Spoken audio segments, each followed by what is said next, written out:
Hola, hola, y estoy aquí nuevamente en Historias que Inspiran. En este día, dándole las gracias a Dios, como siempre, por la oportunidad de estar aquí con ustedes, trayéndole un nuevo contenido, contándole una nueva historia y escuchando las anécdotas que la persona que estará aquí conmigo, pues les contará, esperando que sea de su agrado y que puedan aprender un poco más, cada día más, de las anécdotas que aquí las personas que vienen les pueden contar a ustedes.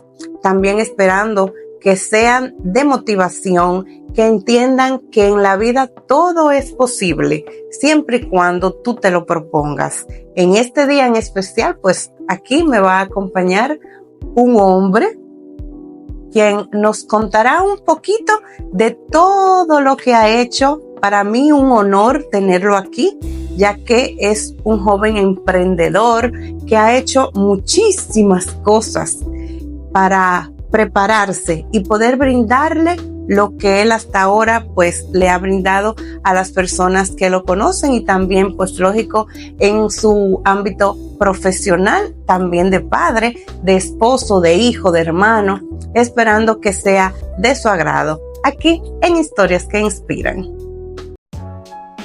César Iván Rosario Amezquita es el mayor de los dos hijos del matrimonio entre Bartolo Rosario y Antonia Amezquita. Nació el 18 de junio de 1980 en la ciudad de Santo Domingo. En el 1996, su familia decidió abandonar la capital y venir a residir al distrito municipal de Juan López, Moca, junto a sus padres y su hermana menor, Nadia Paola. Cursó las carreras de Ingeniería en Informática y Contaduría Pública en la Universidad Tecnológica de Santiago, recinto Moca. También ha realizado maestrías, diplomados y especialidades en varias áreas del saber en busca de su crecimiento profesional. En su vida productiva se dedica al comercio mediante la empresa Centro Ferretero Juan López y CR Proyectos. También ofrece servicios de consultoría, logística y otros servicios profesionales desde el año 2012. Es padre de las niñas Camila, Ivana Marí y Laura Amelia y comparte su vida con la doctora Laura Álvarez, médico especialista en nutrición clínica y certificada en lactancia materna. Por su vocación, César Iván ha construido una amplia carrera en el servicio social, perteneciendo a instituciones prestigiosas y valiosas para el desarrollo de la comunidad, lo que le ha permitido destacarse por ser un exitoso gestor, ejerciendo su liderazgo con amplia responsabilidad gracias a sus acciones agregadas a los valores éticos y cívicos. Por eso, César Iván Rosario es un hombre real. Hola, hola nuevamente, y estoy aquí en Historias que Inspiran. En esta ocasión, acompañada de un masculino. Bueno, en esta ocasión, primera vez que un hombre visita Historias que Inspiran. Y para que vean que no es solamente mujeres, los hombres también tienen su historia que contar, tienen su trayectoria. Y aquí hoy está conmigo una persona que, bueno, yo me quedé con la boca abierta, señores, cuando yo vi esta trayectoria de todas las cosas que él ha hecho, que si yo me pongo a leer aquí todo lo que él ha hecho, no termino hoy. Y me cojo Historia que Inspira solamente para decirle todas las cosas que él ha hecho a lo largo de sus años. Y estoy aquí con César Iván Rosario. Bienvenido. Bueno, para mí es un privilegio que me hayas invitado a tu podcast, a esta nueva versión. Sí. Y ojalá poder llenar las expectativas, servirle de algo a mis seguidores, ¿verdad? Porque esa es la idea. Y Dios mediante esta hora y pico que dura. Aquí vamos a fluir. Él me decía, código de vestimenta, no. con lo que tú te sientas cómodo. Y una persona que yo creo que se ha parado más delante de las otras personas que yo, que no ha hablado de él, señores, esto es grande, que él simplemente se ha preparado para temas y vea qué cosa, que el tema más importante es él y no había hablado de él. Entonces, qué primicia y qué honor tenerlo aquí en este nuevo segmento de Historias que Inspiran, esperando que así como él se ha inspirado haciendo tantas cosas, ustedes también lo hagan. Aquí, César Iván, pues bienvenido nuevamente a este espacio, esperando pues que sea de tu agrado antes que nada y que las personas que te van a ver, tanto a ti como a mí, pues que se le quede aunque sea un poquitito de algo y que le inspire y que le motive a saber que sí se puede. Eso es lo más importante. Yo encantado de este. Entonces, cuéntanos de ti, ¿de dónde viene César Iván? Sí, mira, mucha gente me conoce en los últimos años, no tiene la menor idea. ¿De dónde? De que yo no nací en Moca, aunque sí. No, así me sorprendí cuando leí, yo dije, oh. Sí, yo llegué a Moca en el 96, con 16 años de edad. Mi madre es mocana, de Juan López. Mi padre es de Puerto Plata. Se conocieron en Santo Domingo. Explícame eso. Sí. Se conocieron en Santo Domingo y... De Juan López, Puerto Plata, en Santo Domingo. Sí, como cualquier campesino que se va a la capital a buscar mejoría. Los dos se fueron a Santo Domingo. Se conocieron en Santo Domingo, se casaron, hicieron familia. Y resulta que en el 96, fue justamente luego de las elecciones del 96, donde mi papá decidió que ya era momento de retirarse, estaba preparándose para eso, ya había construido una casa aquí en Moca, en Juan López. Y yo pienso que él estaba esperando que yo terminara la escuela, porque justamente en las pruebas nacionales de cuarto bachillerato nos informaron que no íbamos para Moca. Lo cual para mí fue muy agradable porque siempre me gustó venir. Pero veníamos al campo por una semana, 15 días. Qué raro. 2 días, no más. Para mi hermana menor que yo, no fue tan favorable. Ella le tuvo un poquito más de resistencia. Pero finalmente vinimos. Inmediatamente me inscribí a la universidad. Te imaginarás cómo fue esa primera experiencia, llegar a un cambio nuevo, drástico. Quizás un poco menos desarrollado, donde no teníamos el transporte público tan desarrollado como estaba en Santo Domingo. Tener que venir aquí a veces ¿Lo viste como un retroceso? Sí, porque yo nunca había hecho eso. Yo me paraba en una esquina y le pagaba un carro público a una guagua y llegaba donde yo quiera. Y llegar aquí a Moca, donde no había transporte público, muy poco, a veces uno duraba 1 hora en una esquina esperando en ese tiempo, en 96, para venir a ustedes a estudiar. Otra cosa que me pasó inicialmente, yo quería estudiar publicidad. Fuimos a UTESA, no había publicidad. Fuimos a los IEM, no había publicidad. Fuimos a los Camaima, todavía no había publicidad. Todavía. Solamente en la UAS de Santiago era que estaban dando publicidad.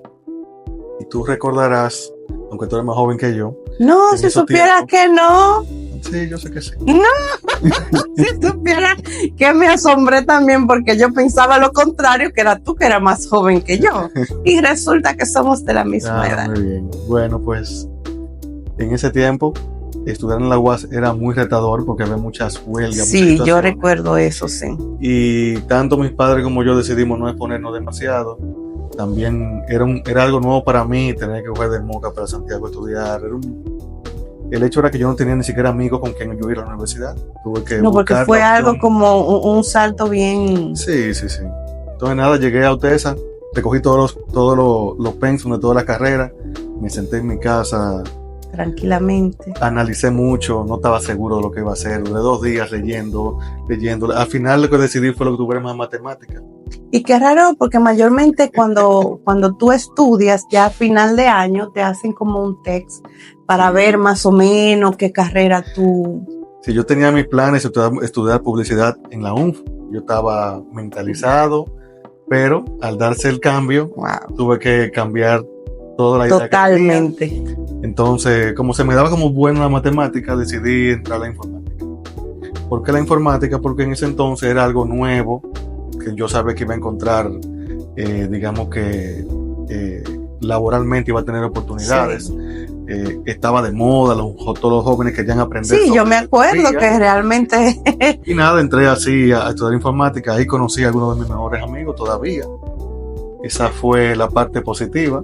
Bueno, no todo es malo, para que ustedes vean, no todo es malo. Nada fue malo, realmente fue un cambio y fue una experiencia, pero desde que se pudo que nos compraron un vehículo, ahí las cosas fueron mejorando. Mucho más fluido, pero realmente al principio fue esa primera parte, sobre todo con la interacción con los demás, porque para mí, he sido siempre una gente un poco tímida, y poder aprender a hablar al público y romper con el miedo escénico ha sido un trabajo para mí. Eso me ha tocado años de trabajo. Oigan, señores. Pero inicialmente, mis primeros años de universidad, yo era muy, muy poco conversador. Me daba trabajo interactuar con la gente, con las personas, con los compañeros. Te digo, hice 4 o 5 amigos, solamente eran mis 4 o mis 5 amigos, y ya. Los primeros 4 años de mi vida estudiantil en la universidad. Sí conocía a mucha gente, pero mis amigos eran 4 o 5 personas. O sea, un círculo social un poquito reducido. Sí, igualmente en Juan López tenía algunos familiares, pero eran primos que eran mucho mayores que yo, u otros que eran muy menores. Entonces no tenía como una persona de mi edad con quien yo compartir, con quien yo hacer deporte, con quien yo hablar de los temas que para mí eran de importancia.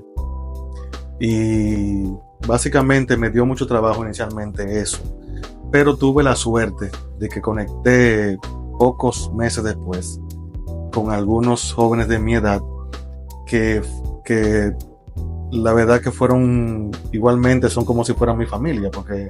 ¿En la universidad o donde tú vivías? En el sector, en Juan López. Que yo sé que muchos de ellos tú lo conoces, quizás todos, porque éramos todos contemporáneos, jóvenes con hijos de gente que tenía educación, que ellos eran educados, que eran gente que se portaban bien. Para mí, que venir de la capital, de un lugar que era un barrio clase media, que era bueno, sin embargo ya no todo era tan bueno. Llegar aquí y todavía encontrar esto como un poco virgen, eran tranquilitos, eran bien portados, eran de padres, familias que estaban unidas, muy respetadas. Que ya en la capital ya no se veía tanto eso. Entonces gente también eran respetados en la comunidad. Sí. Pues para mí eso fue un aliciente, y mis padres también lo vieron como muy favorable. Entonces digamos que inicialmente los primeros meses fueron difíciles, pero luego fue todo lo contrario. Yo pasé mis años maravillosos en los primeros 3-4 años viviendo aquí en Madrid. ¿Y los de Santo Domingo? Sí, fueron años normales, pero nosotros duramos, digamos que los primeros años de mi vida, por razones laborales, tuvimos como que mudarnos mucho de sectores. Okay. Un poquito... Y como que hice pocos amigos a largo plazo, más que los últimos años de mi vida estudiantil, bachillerato, que hice. Obviamente es común que eso pase, que muchos de ellos sean grandes amigos tuyos toda la vida. Yo aún los conservo, algunos de ellos. ¿De Santo Domingo? De Santo Domingo, sí. Pero realmente aquí ya entre universidad y la comunidad, que todavía estamos aquí, pues hemos mantenido hemos afianzado esa amistad por largo tiempo, y son como familia. Es lo que importa realmente, porque hay veces que entienden muchas personas que tener muchos supuestamente amigos, sí, porque yo tengo muchos amigos, pero yo digo que amigos se pueden contar con una mano. Así es. Amigos. Conocidos pueden ser muchos. Uno cada día conoce gente nueva. Cada día conoce gente nueva y tiene la oportunidad de conocer, de aprender de esas personas nuevas, pero construir una relación de amistad sincera es un trabajo a largo plazo. No es nada muy fácil. Difícil, diría yo, muy pero difícil. Pero cuando tú lo tienes, entonces tu trabajo es conservarlo, y tampoco es fácil.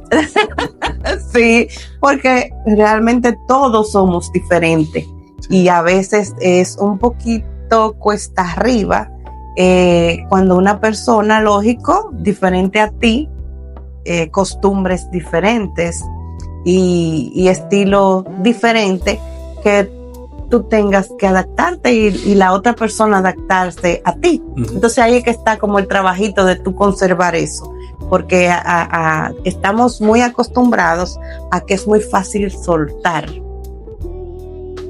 No me conviene, ok, suelto. Sí, no siempre uno tiene la decisión de no, me puedo molestar contigo un día y a los 2 días ya se me olvidó eso y comenzamos a sopesar el acordar, Claro. ¿verdad? Buscar un punto medio y que siga fluyendo la relación amistosa, pero... Y de eso se trata la vida realmente, Claro. porque no solamente en las relaciones de amistad, ahí entra todo, de padre a hijo, de amigos, de pareja, de todo. Porque es que siempre hay que tratar de hacer como ese equilibrio de que si tú no cedes, bueno, pues yo voy a ceder un poquito para que las cosas funcionen, porque si no, se va todo Y a medida pique. que nuestra vida se nos va complicando con más compromiso, entonces más difícil. Más uno difícil dedicar todavía. ese tiempo para estrechar esa o mantener estrecha la amistad con esas personas que te interesan. Eso no es nada fácil. Entonces, ¿cómo ha sido la relación ya que vienes, como tú decías, de una familia, ¿verdad? Tradicional. Pues gracias a Dios tus padres todavía están vivos y unidos. Están unidos. Sí. Porque pues también es algo que se han visto pues tantos divorcios y todavía tus padres siguen unidos, que quiere decir que eso es un buen ejemplo. Sí. Porque ya en la sociedad que estamos, bueno, un poquito difícil de mantener esa unión de tantos años y bueno, imagínate cuántos años tienen 45 años de casado casi, así que ay. es un buen ejemplo. Eso es ya casi, hay que darle un premio. Pero sí, realmente ha sido, me imagino que un buen ejemplo para ti en esta... yo digo que la familia, lógico, es el núcleo, ¿verdad? Entonces, cuando tú tienes una familia estable, si se podría llamar así, pues eso vale mucho en los hijos. Y así los hijos, pues, son un poquito más, tienen más ventaja de emocionalmente avanzar más. Porque cuando una familia es un poquito disfuncional, porque se separan o que falta el papá o que falta la mamá o que tienen problemas constantes o que hay alguno que tal vez tenga algún vicio o algo, eso descontrola mucho. Yo tengo la gran dicha de que lo más valioso que tengo es mi familia. Comenzando con mi familia nuclear, mis padres, que desde siempre nos dieron un ejemplo de trabajo fuerte, sin descanso. Y sobre todo trabajo en equipo. Mis padres se dedicaron en cuerpo y alma a criarnos y a llevarnos por el camino de bien, enseñarnos a trabajar con ejemplo, no solamente teórico, sino también práctico, siendo fuertes, pero siendo firmes en que nos dedicáramos a ser personas de bien. Nos enseñaron a trabajar duro y nos enseñaron a ser buenos ciudadanos. Mi hermana y yo, modestia aparte, tenemos ya más de 40 años ambos y hasta ahora hemos mantenido una línea firme. Esa responsabilidad ha sido un ejemplo que viene de mis padres, sin lugar a dudas. Qué bueno, ya ustedes saben, señores, traten de mantener, si ya usted decide, ¿verdad?, tener una familia, de tratar de mantener eso. Porque ahora vemos muchos divorcios donde tanto el hombre como la mujer ya, ay no, yo no voy a, tantos problemas, tantas cosas, yo no le voy a aguantar esto, yo no le voy a aguantar aquello y deciden pues, o sea, como que ya es, no le voy a decir tan fácil, porque realmente tomar una decisión de una separación no es fácil, pero como que antes yo entiendo que esa parte se cuidaba más. Bueno, pero es que la sociedad ha cambiado, ahora los paradigmas son diferentes. Ahora el mismo tema de la inserción laboral de la mujer hace que la mujer tenga que dedicarse a también producir recursos, dedicarle menos tiempo a la crianza Hay muchos retos que antes no habían, la misma comunicación. Ahora todo el mundo está comunicado al instante, antes no teníamos eso. Entonces, a medida que todos estos paradigmas van cambiando, tenemos que aprender a vivir con ellos. Sí. Yo pienso que de ahí es parte la base de la desintegración familiar. Sin embargo, yo no estoy en contra de que existan los divorcios. Yo pienso que tenemos de buscar la felicidad. Claro, Sin claro. embargo, dentro de la felicidad tenemos que saber que si asumimos un compromiso, si nosotros tenemos un hijo, porque fue nuestro compromiso, asumimos esa responsabilidad, entonces nuestra responsabilidad no es parirlo simplemente, es criarlo y convertirlos en personas de bien, porque la sociedad necesita, para eso que se necesita la familia, para que forme personas que vayan a la sociedad a hacer el bien. Y la sociedad implica no solo servirnos nosotros, es servirnos, crecer, pero también servir a nuestra comunidad. Y servir a nuestra comunidad no solamente salir a regalar cosas, es simplemente bueno, con tú ceder el paso en la calle, ya tú estás sirviendo a la comunidad. O sea que eso realmente sí te ha servido bastante. Sin duda, sí.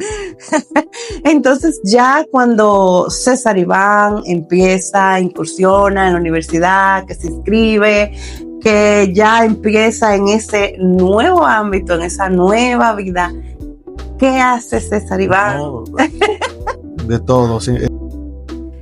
Entonces, César Iván, cuando ya tú entras a la universidad, que por cierto, entraste muy jovencito. Sí, sí. Entraste, creo que dijiste 16 de 16 años, o sea, súper joven. Enfrentarse, o sea, es un cambio un poquito drástico, porque el colegio, pues en el colegio es muy diferente, pero ya cuando tú entras a la universidad, donde tú eres totalmente responsable de ti, teniendo la edad que tú tenías, ¿qué haces? No, eso no fue el problema. Como te dije anteriormente, mi problema inicialmente fue no tenía con quién interactuar. Adaptar. Llegar solo a la universidad, irme solo, no tener como mucha interacción social, mucho contacto social, eso fue un poco difícil inicialmente, pero ya en pocos meses eso poco a poco se fue dando naturalmente.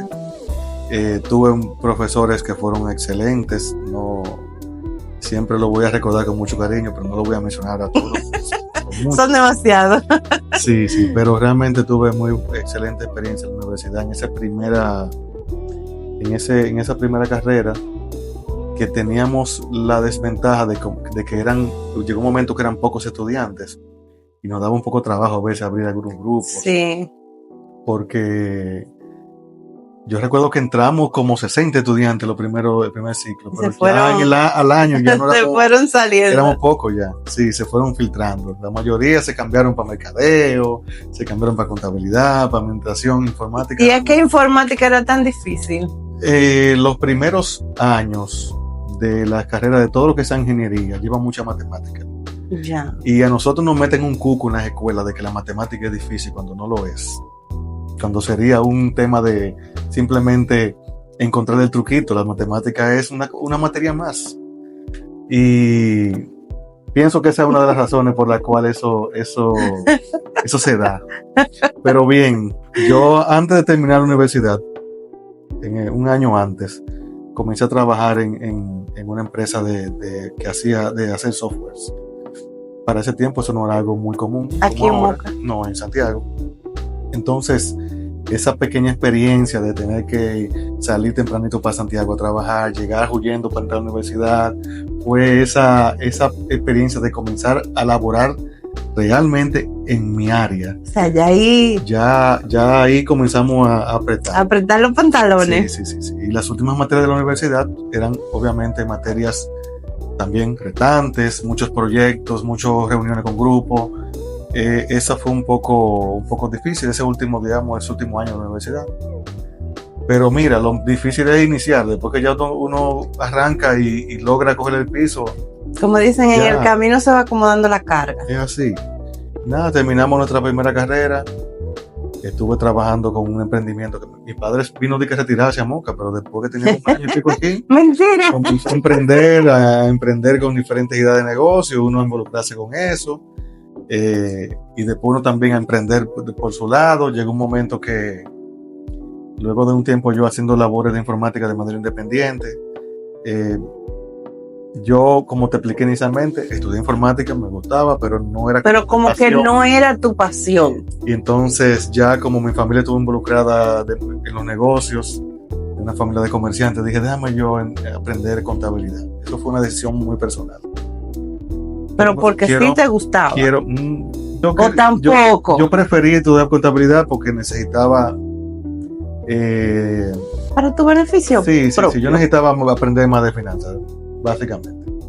Y me daba cuenta que para los negocios era muy importante tener ese conocimiento. Por eso decidí iniciar, luego de un año en la universidad, estudiando mi segunda carrera, decidí hacer un verano en Estados Unidos, aprender más inglés, aprender a desenvolverme más.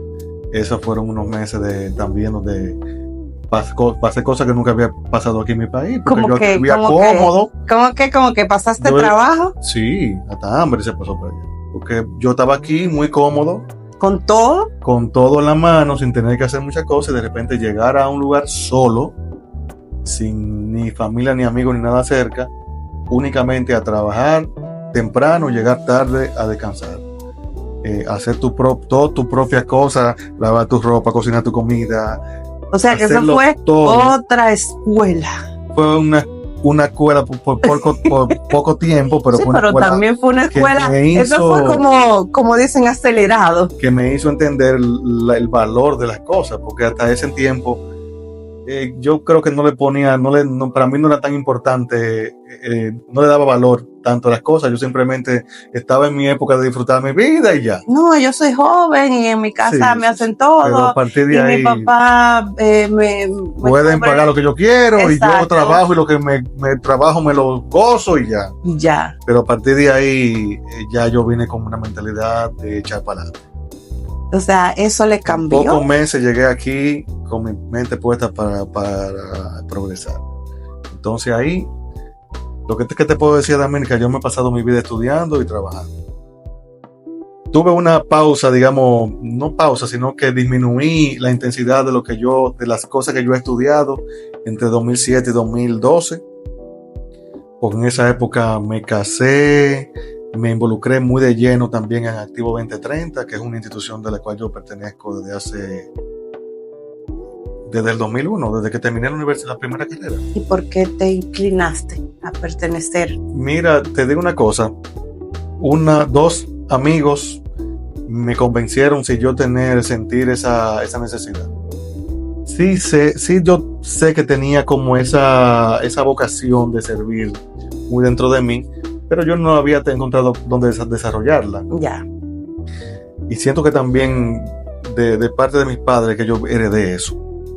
Pero en esa institución donde entré, porque me invitaron y entré como un poco tímido. A explorar, muy tímido, a explorar a ver qué era, encontré ahí un camino de donde tú desarrollar tu otro yo. O sea, no solamente la parte intelectual, tú necesitas desarrollar muchas habilidades en la vida, claro, para tú poder tener una vida exitosa. Entonces, esa institución tiene la particularidad de que se hace labor social, pero sobre la base de esa labor social se construye el liderazgo. Se crea una amistad y se fomentan los valores cívicos. Entonces, esos factores se crean en ti. Si tú lo coges en serio, crean en ti otra persona, totalmente. Por demás, estar en esa institución te abre una puerta a la comunidad grandiosa, porque cuando tú haces cosas de manera por vocación, cosas para servir a los demás, la gente comienza a verte diferente, comienza a respetarte más, comienza a escuchar, a verte diferente, a escuchar lo que tú dices, ver cómo tú lo haces. Tú te conviertes en un ejemplo para quienes tú estás influyendo. Entonces, llegó un momento en que yo le puse más tiempo de mí a esa institución, donde entonces me involucré de lleno en ser directivo, en ser presidente y seguir escalando la institución a nivel nacional e internacional. Y eso me hizo yo bajar un poquito la intensidad de los estudios. Me casé para esa época y tuve mi primera hija para esa época. Entonces, esos años fueron muy intensos en esa organización. Pero no de menos provecho realmente, aunque tú le bajaste la intensidad al estudio, pero te estabas formando en otras cosas que realmente sé que han sido una de las puertas que más le has, no te voy a decir sacado provecho. No, sí, pero con toda seguridad que fue así. Entonces sí es una de las puertas que sí le has sacado más provecho, no porque se supone. Es no un escalón, porque según tu expresión, quiere decir que subiste. Mira, no se supone que uno entre a una institución donde tú vas a servir buscando un beneficio particular. Pero, como colateral, esas cosas te hacen de ti ser mejor persona. Entonces, si el César Iván de hoy se considera exitoso, depende en más de un 60% a yo encontrar en Activo 2030 un lugar para yo desarrollar esa otra parte de mí que no había hecho. Yo te decía inicialmente que era una persona muy tímida. Yo creo que lo sigo siendo, pero ahora lo logro engañar. Lo disfrazas. Sí. Entonces, yo me acuerdo que los primeros años de universidad, para mí era prácticamente imposible hacer una exposición frente a mis compañeros de clase. Pero luego que yo entré a esa institución, es todo lo contrario. Ahí. Porque yo logré trabajar esos miedos que yo tenía, esas debilidades. Entonces, si bien yo creo que uno tiene predisposición para hacer cosas, si tú no encuentras dónde tú desarrollarlas, no lo vas a lograr nunca. No. Entonces, esa institución ha sido ese puente que me dio un salto cuántico de lo que era el yo antes con el que soy ahora. Eso me permitió conocer gente valiosísima a nivel nacional y a nivel internacional. Yo tuve la oportunidad fui presidente del Club de Moca en el año 2007-2008. Luego de ahí fui secretario de la Asociación Nacional, ya involucrado con otros 15 ciudades del país donde hay muchísima gente, wow. Donde uno hace esa otra familia que uno hace. Luego fui presidente nacional. O sea que fue... No, escalando, porque eso es parte del proceso de tú, de formarte como... Claro, pero también, aunque eso te fue abriendo, pero fue porque también tú estabas trabajando para eso y tú te lo propusiste. Nadie llega a ser líder de algo si no quiere hacerlo. Exactamente. Son muy pocas las oportunidades que se presentan de manera fortuita. Aunque hay personas que se le da como tan natural. Bueno, quizá porque tienen la predisposición, pero tú tienes que desarrollarlo, encontrar dónde desarrollarlo. Y eso como que te va llevando una cosa te va llevando a la otra. Claro, es una bola de nieve que uno sigue, y llega un momento que descuida otras cosas porque tú quieres llegar a ese objetivo. ¿Y entonces, tú sientes que con eso descuidaste otras cosas? Sí, seguro que sí. Pero yo diría que a pesar de eso, yo logré, eso me sumó lo suficiente para lograr para yo sentirme bien. Al final, ¿de qué se trata la vida? Es tú poder sentirte feliz. Aunque en realidad dicen también que tú estás donde tienes que estar. Sí, yo creo que sí. Y en su momento lo que pase sea, no le voy a llamar bueno o malo porque encasillamos las cosas, no, porque esto es bueno, porque esto es malo. Y yo no veo nada tanto como bueno o malo. Porque hay cosas que pasan en el momento que tú tenías que pasar por eso en ese momento. Lo que fue una desventaja en algún ámbito fue una ventaja en otro. Por eso. Al final la vida es como una red no es ese camino en línea recta, es como una red neuronal donde tú comienzas a interactuar con otras etapas de tu vida y vuelves y coges diferentes caminos. Exactamente. Tú lo vas decidiendo en el momento. O sea que en ese momento pues tú estabas donde me tocó estar. Donde te tocó estar y en ese momento donde tú querías estar, en cierta forma. Así aunque tú dices que tal vez en otras cosas descuidaste otras cosas, pero a final de cuentas yo no me siento como que fue un desperdicio, todo lo contrario. Eso me sumó cosas que después me trajeron muchos beneficios. Al llegar al nivel donde ya yo había formado un liderazgo internacional, pude convertirme en secretario internacional de la Organización Activo 2030. En ese momento, yo era parte del grupo de personas que teníamos el control de esa organización. Una una organización con mucha influencia internacional, con un buen nombre ganado. Ahí me tocó decidir qué iba a hacer. Si iba a seguir a optar por la máxima posición u otra cosa. Entonces, es ahí es lo que te digo, la vida es como una red neuronal que tú comienzas a decidir entre diferentes vías y tú decides si tú vas a enrumbarte en una cosa o en la otra. Mi vida en Activo 2030 paró ahí. Porque a partir de ahí... Es como que te pusieron entre la espada y la pared. No, yo no diría que sí, que eso, sino que llegó un momento donde yo tenía que dedicarle atención a otros aspectos de mi vida y decidí que si seguía a hacer eso, ese año donde que me tocaría ser presidente internacional, me iba a sacrificar demasiado otros aspectos de mi vida. Tendría que salir una semana al mes del país, a diferentes países, a visitar, a hacer cosas. Eso iba a ser muy retador para mí, porque mis ocupaciones privadas requieren de mi presencia y de mi tiempo, mi familia y demás. Al final de cuentas decidí no hacerlo, continué por otras áreas, volví a meterme de lleno en los estudios, prepararme en otras áreas que yo entendía que eran necesarias. Me involucré en ofrecer consultorías a empresas y poco a poco hemos ido trillando ese camino. No me despegué totalmente de la institución Activo 2030, pero sí comencé a dedicarle más tiempo al núcleo de aquí, de mi ciudad, que es donde estaban mis verdaderos amigos, ayudarle a fortalecerse, asegurarse que a la ausencia mía y de los compañeros de mi generación, la institución continúe, que es lo que pude lograr hacer hasta que terminé mi vida como miembro activo en el 2019, y me retiré ya sintiéndome satisfecho y dejando en un grupo de jóvenes que estaban preparados para continuar.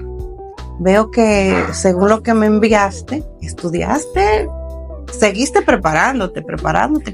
Sí. ¿Qué otras cosas tú puedes mencionar que fuiste, seguiste preparándote? Tal vez no todo porque eran muchos, pero lo que tú entiendes que fueron más importantes y que te ayudaron a seguir en ese camino. Bueno, yo te diría que paralelamente con Activo 2030 yo comencé a hacer vida institucional en la Asociación para el Desarrollo de la provincia de Espaillat.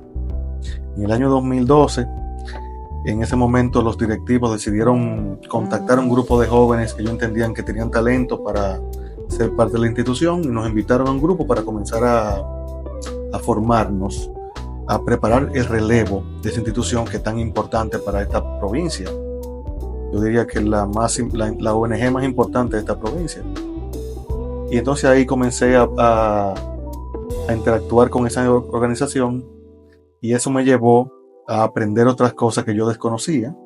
Entonces comencé a prepararme en esos ámbitos, en temas de gestión de proyectos, en temas de finanzas, en otros varios temas que me sumaron muchísimo, porque eso le agregaron valor a mi presentación como consultor. Ya. Entonces, una cosa va trayendo la otra. O sea, que ese currículum se fue. Cuando tú identificas debilidades si yo voy a asesorarte a ti en algo y yo identifico a ti debilidades que yo no te puedo servir, pero yo pienso que yo puedo aprenderlas, bueno, eventualmente yo también las voy a aprender. Claro, y para poder ofrecerlas. Así me fui repartiendo, digamos que fui otra vez volviendo a retomar la vida intelectual. Lo que habías dejado un poquito abandonado. Dejar un poco descuidado o en un segundo plano. Entonces eso me llevó a involucrarme en otros aspectos. En ADP, entonces he hecho otra carrera, digámoslo así, voy haciendo una carrera en este momento, donde ya fui secretario 4 años, fui presidente 4 años, y ya tengo 13 años en esa institución. Y hemos logrado una cantidad de cosas buenísimas como equipo, como grupo, para que la provincia siga desarrollándose. O sea que tienes ya parte de tu vida. Bueno, yo estoy construyendo un legado, y el legado no solamente es lo económico, eso, el dinero se va fácil. A veces las personas entienden que lo económico sí es importante, porque lo necesitas, pero... Porque vivimos en un mundo, en un sistema capitalista. pero no es lo más importante. Al final, tu legado habla por ti. Y lo que tú logras, lógico. Y tus hijos lo heredan más que cualquier bien material. Lo que tú logras también como persona, como profesional, lo que conoces, o sea, son muchas cosas que, como yo digo, el dinero no lo puede comprar. No. Mira, yo siempre lo menciono con las personas, los amigos que no conocen esta otra parte de mí. Conocer 400, 500 personas en diferentes ciudades del país, en más de 10 ciudades del país, 15 ciudades, no se puede hacer con todo el dinero del mundo. Eso necesita tú interactuar con ellos, encontrar un camino donde tú encontrarte con esas personas, hacer empatía y hacer cosas juntos para el bien de terceros. Eso no lo compra el dinero. Exactamente, dicen que lo que das, entonces eso recibes. Correcto. Y yo estoy convencido totalmente de que Dios ve esas cosas que uno hace y le va allanando el camino para que tu vida sea un poquito más fácil. Y más cuando la haces de corazón y de vocación. Yo digo que eso te abre tantas puertas que si la gente entendiera esa parte, no saben las puertas que se abren ellos mismos con cosas a veces yo digo que pequeñas, pero que tienen un gran valor. Sí, así es. Y seguimos aquí en Historias que Inspiran. Y aquí nuevamente en Historias que Inspiran, tengo la costumbre de regalarle una rosa a las mujeres que han venido. Y siempre digo, pues, una rosa para otra rosa. Entonces, en esta ocasión será decir una rosa para un clavel, ¿verdad? Bueno, soy el primer privilegiado. Claro, porque realmente a los hombres también hay que darle cosas y por qué no una flor, porque tenemos de costumbre, no, porque es el hombre que tiene que, y esto es mentira. Eso es mentira, yo no voy de acuerdo con eso. Eso, no voy de acuerdo con eso, de verdad que no. Y esta rosa es gracias a Arcoíris Floristería. Antigua Ideas en Flores en la calle Salcedo, esquina Carlos María Rojas. Así que aquí está su rosa. Muchas gracias. Bien recibido y seguro que llegará a las mejores manos de mi hogar, de mi esposa. En Historias que Inspiran, ¿verdad? Que sea de su agrado. Gracias. Y seguimos aquí, pues, hablando un poquito más de César Iván Rosario. Entonces, cuéntame, según dijiste anteriormente, duraste mucho en ADEPE. Estás todavía actualmente en ADEPE. Sí. Entonces, cuéntame ahí, porque, ¿verdad? Es algo, es otra, no le voy a llamar escuelita, es una escuelota. Si lo anterior fue una escuela, esta es la universidad. Voy a ver como la escuelota ¿te acuerdas? No sé si la... Claro, la escuelota de Freddy Vera. Sí. Entonces, cuéntame de ADEPE, cuéntame de cómo ha sido tu trayectoria en ADEPE, qué has logrado, qué has hecho. No, bueno, yo no quisiera decir que yo he logrado. Yo no lo bueno, logrado tú como persona. Yo creo que he impulsado a que se logren muchas cosas y esa ha sido la meta mía. Durante el año 2012, te comenté anteriormente, un grupo de jóvenes que ellos entendieron que con talento nos invitaron a ser parte, hemos ido desarrollando ahí un aprendizaje. Es una institución muy diversa que se involucra prácticamente en toda la vida socioeconómica de la provincia de Espaillat. Desde lo más mínimo que cualquiera se podría imaginar, ahí está, de alguna manera, está presente la Asociación para el Desarrollo. ¿Cómo en qué más o menos? Los proyectos de índole agroecológico, el desarrollo industrial, las iniciativas de apoyo a las microempresas, las iniciativas para desarrollar todo lo que es la parte educativa de la provincia, y ahí te podría mencionar una cantidad de proyectos. Yo quisiera centrarme en los años que me tocó ser presidente, porque tengo más conocimiento de ello, pero sí te puedo decir que ADEPE, si hoy tenemos un río Jamao con un caudal que parece muy diferente a los otros, se debe a que en los 80s, un proyecto que se extendió por muchos años, reforestó que fue la cuenca de ese río Jamao, y contribuyó también con crear, más allá de la recuperación ecológica, también fuentes de nuevos empleos con el ecoturismo.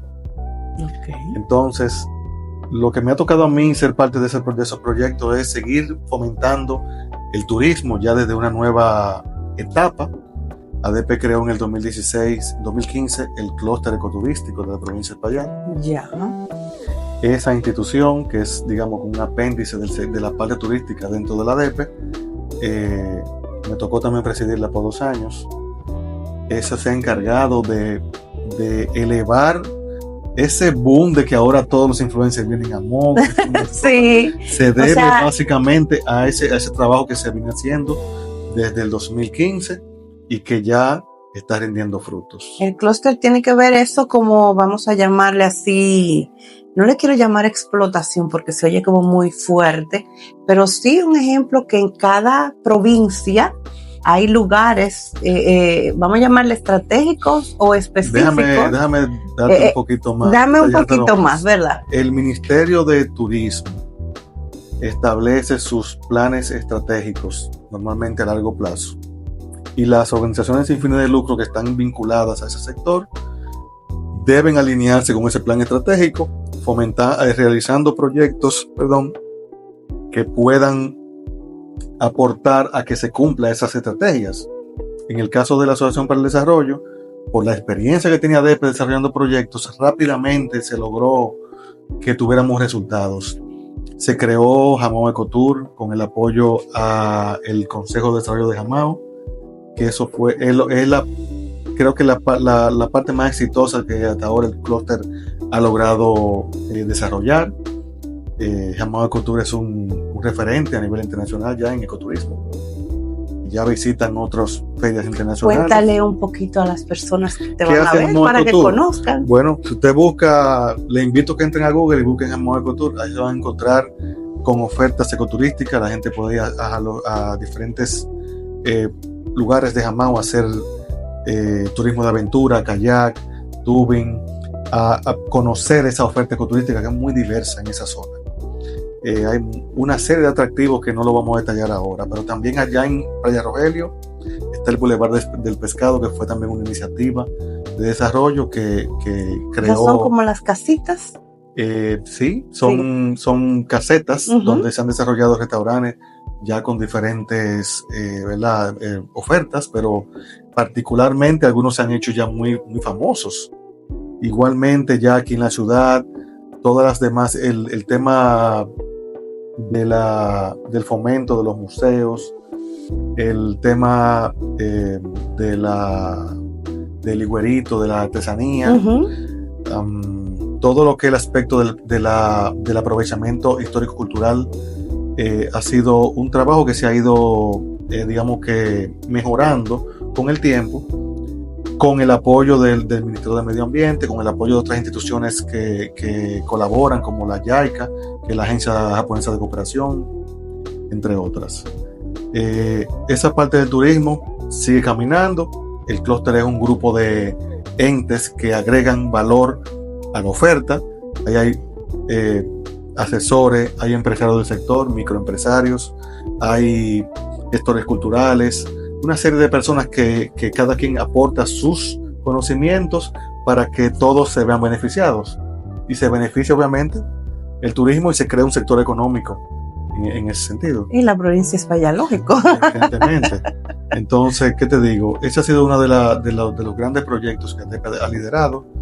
En lo que respecta a la gestión que me tocó dirigir la ADP, yo tuve la suerte y la dicha que me tocó en pandemia, que asumí en junio del 2020, cuando estábamos aún tratando de regresar a una normalidad que quizás nunca la hemos logrado. Yo creo que no se va a poder recuperar. Pero eso no nos hizo tener que aprender a sobrellevar la situación, aprender a reunirnos de manera virtual, aprender a hacer cosas efectivas dentro de lo posible, ¿verdad? Pero fuimos superando esas barreras y hemos logrado firmar muchísimos acuerdos con diferentes organismos que nos han ayudado a tener hoy, a materializar proyectos, como es el tema de un centro de servicio a las MIPYMES que hemos instalado en ADEPE, que ese centro le aporta a la comunidad, acompañando a pequeños empresarios, a microempresarios de cualquier sector, a que puedan crecer de manera organizada. Obviamente es un proceso complicado porque no todo el mundo tiene la apertura de dejarse acompañar, pero poco a poco hemos ido ya impactando muy positivamente en la provincia, sobre todo con los emprendedores, el que comienza nuevo, que no sabe cómo se gestiona un negocio. Este centro le ayuda a crear su marca, a crear su estructura de negocio. También puedo comentarte de la instalación del Centro Tecnológico ITLA de aquí de Moca, que ha sido, yo me atrevería a decir que nuestro principal orgullo de estos 4 años de gestión, porque encontramos primero receptividad en el ITLA, que le interesó expandirse. Encontramos receptividad en quienes gestionaban lo que era el Colegio de Virginia, el Colegio Santo Domingo Sabio, y logramos ahí crear una sinergia para que se instalara. Ahora, a principios del 2024, se logró inaugurar en pocos años. Para algunos fue un proceso largo, pero óigame, nosotros tenemos obras y proyectos que tenemos 20, 30 años pidiéndolo y no se logran, y eso lo logramos en 3 años de trabajo. El trabajo arduo, hubo que hacer mucho, pero lo logramos, y hoy hay más de 800 personas que se están beneficiando mensualmente de educación especializada, tecnológica del más alto nivel. Que por cierto, yo voy para ITLA. Bueno. A seguir preparándome. Yo le exhorto a todo el que esté viendo que le interese desarrollar alguna habilidad, tanto a nivel de marketing digital, de desarrollo de programas, de informática, de ciberseguridad, de cómo volar drones, de fotografía, de retoque de imágenes. Hay una cantidad, inglés también, hay una oferta que no es la oferta tradicional que usted va a encontrar en la universidad, es una oferta tecnológica que es interesantísima y es importante porque en este momento las empresas están ávidos de personal con esas capacidades. Que es lo que está ahora mismo es lo que está, como dicen, en más demanda. El que sale graduado del ITLA consigue trabajo en 3 meses, seguro, y trabajo bien pago. O sea, que es posible que yo tenga otro. Así que esa oportunidad no dejen de aprovecharla. Asimismo, fuimos parte de la creación de la mesa que finalmente logró traer una extensión de la UAS a Moca. Ese fue otro trabajo que en la ADEPE también se involucró, junto con otras instituciones valiosas. No fue un trabajo único de nosotros, ni un trabajo personal. Pero metió la manita. Oye, es que se necesitan crear sinergias para tú poder lograr esos objetivos. Es lo que te digo, ese proyecto, ese interés de traer la UAS a Moca, tiene más de 30 años. Y ahora se logró. ¿Por qué se logró? Bueno, se dieron las cosas. Hubo una suma de factores, más el interés unísono de las diferentes instituciones para que se nos pusiera caso. Y se lo encontró un espacio físico donde se pudiera instalar. Todo se dio para que lo fue tuviera. Como hablábamos ahorita, las cosas se fueron dando para que en su justo momento lo podamos tener. Llegara. Y nada, básicamente son muchas otras cosas que hemos ido haciendo. La organización ADEPE sigue siendo la ONG, para mí, sin duda, la más importante de esta provincia. Históricamente hablando, cumple en este año 50 aniversario. Estamos celebrando el año de sus 50, o sea, de su boda de oro. Su boda de oro. De hecho, les adelanto que para el mes de junio vamos a tener una celebración amplia, grande, de 15 días de celebración. Pues va a tener celebración doble. Con muchas actividades para el beneficio de la comunidad. Y ahí estamos también involucrados. Muy bien. Señores, seguimos aquí en Historias que Inspiran. Señores, y ya para culminar, porque esto está muy interesante, pero ustedes saben que el tiempo es limitado. Y ahora, pues, César Iván, ya con sus conocimientos, con su trayectoria, con su experiencia, pues les va a llevar un mensaje a ustedes que lo van a ver. Bueno, ¿qué les digo? Yo creo que una frase que me caracteriza, que yo la he asumido y que se las verbalizo ahora para que, no sé, quizá con una persona que uno logre impactar, ya para mí es una gran ganancia. Y que tratemos de ser un poquito más útiles como personas y no querer ser importantes. Si somos útiles, eventualmente nos vamos a convertir en importantes. Y si usted tiene interés de ser importante como persona, pues tratemos de ser útiles antes que ser importantes. Al final, lo que necesitamos como comunidad, como sociedad, es que podamos aprender a vivir en ella. El individualismo está acabando con nuestra sociedad. Sí. Y para mí, estoy totalmente convencido de que siendo más empáticos con nuestro entorno, vamos a lograr mayores cosas, más grandes cosas y más rápido también.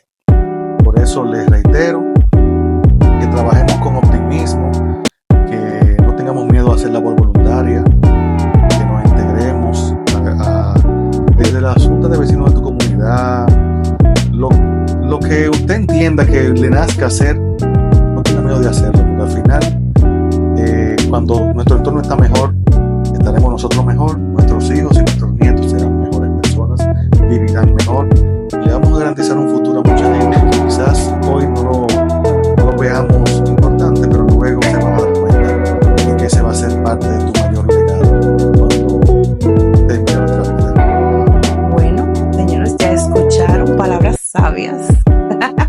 Esperando que le presten muchísima atención, porque lamentablemente estamos escasos de empatía, de trabajar, ¿verdad?, por nuestro entorno, por las personas que en realidad necesitan a veces hasta una sola palabra, no tanto a veces cosas materiales, a veces una palabra, hasta un abrazo, porque estamos en carencia de eso humano que se ha perdido en esta sociedad que está totalmente corrompida. Así que muchísimas gracias por venir aquí a este espacio de historias que inspiran, esperando que ustedes lo vean, me sigan, me den like, comparten, que comentan y se suscriban, y que estos temas que aquí le traemos, estas historias que vienen a contar, pues usted le sirva de algo, de algún empujito en su vida y que lo puedan poner en práctica. Así que, César, muchísimas gracias. Un honor para mí. Y seguimos más adelante con otra historia en Historias que Inspiran. Bye bye.